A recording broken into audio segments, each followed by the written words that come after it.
Hey, this is Robbie with Robbie's Reptiles, and you're watching Disney Channel. Today I wanted to talk about Wasabi, my Frappuccino male breeder that I imported from Korea last year that has a pretty big year ahead of him later this season.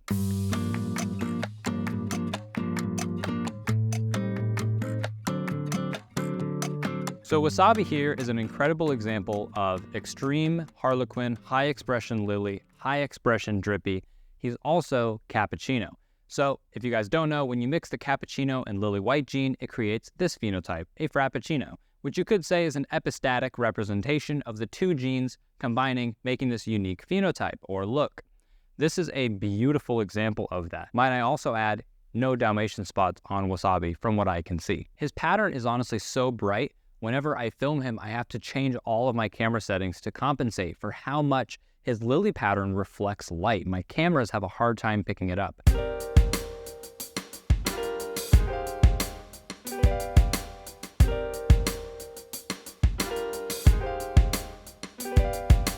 Now this phantom visual xanthic female from 29 Geckos is so interesting looking. She isn't the standard visual xanthic. The phantom gene is tinting the color of that pinstripe scaling, but you can see that she does have that complete raised dorsal. And even from my own inspections, as well as from the breeder the 29 Geckos got her from, and from his own inspections, she doesn't have any Dalmatian spots. However, even from my visual xanthic male that doesn't have any Dalmatian spots, when I've paired them to females that don't have any Dalmatian spots, we somehow are still hatching out geckos with Dalmatian spots, which has made me start to lose hope, but I'm hoping that it's maybe just Dal spots that we could not identify. Maybe they were in the toe pads, or maybe they were just somewhere we cannot see in the females. I've inspected the male heavily, and I've inspected this female heavily. I haven't been able to find any, so my hopes are high. The reason that I'm so nitpicky about this Dalmatian stuff is because even if there's one Dalmatian spot hidden under the toe pad of a gecko and it's paired to a really nice gecko, it's going to make all of the offspring heterozygous for Dalmatian, which could express with only 1 dot or up to 50 dots. Who knows? Because we don't understand the genetics of the Dalmatian gene, I believe that it's dominant, and I also believe that there's a recessive form that would explain why I've done so many spotless pairings but hatched out geckos with dots. I'm dead set on there's 2 different forms. But this visual female is so beautiful, so simple and elegant.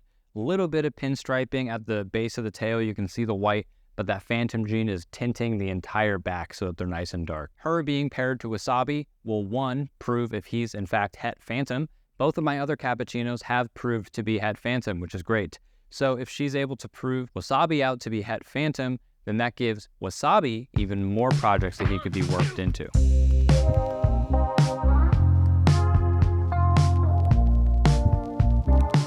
Now this is going to be one of the first pairings of a supposed superpixel, which should give us conclusive evidence whether superpixel is incomplete dominant or in fact recessive. There's a lot going on in the hobby right now as to what people think it might be. I'm on the side of incomplete dominant just because I've seen heterozygous pixels in person.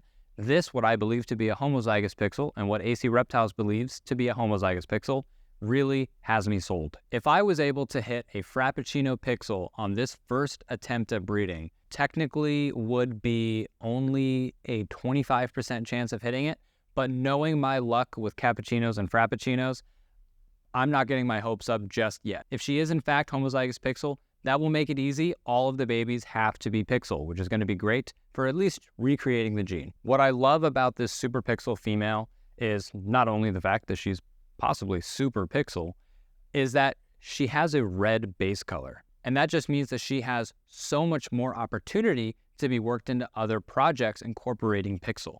I love the way that pixel is shattering the pinstripe. Like I've talked about in previous videos, pinstripe is often easily identified by raised or larger scales along the dorsal line or the back. And with her and with other pixels that I've seen pictures of, it seems that it completely rearranges the line of the pinstripe scales, and it makes a really unique look. Kind of furry, but not necessarily the same. If we were able to hit a Frappuccino pixel on the first season, I'd be really happy with that. And even if we don't, I hope we still hit that Cappuccino pixel and that Lily pixel, and hopefully, if none of the genes hit, we're at least left with some pixels, which is great. How incredible would it be to hit a red Frappuccino pixel. Imagine where we could go from there. Having a red Frappuccino pixel, we could pair that to Phantoms and try to get a red Phantom Frappuccino pixel. Then we can pair that into Xanthics, and then maybe we can get a hypomelanistic Frappuccino pixel that is visual Xanthic. You know, crazy stuff lies ahead for the Crested Gecko hobby, and I'm really excited. That's going to do it for today's video. Make sure to like, subscribe, and all that YouTube mumbo jumbo. Let me know what pairings you're excited about the most in your breeding season, and I'll see you guys in the next video.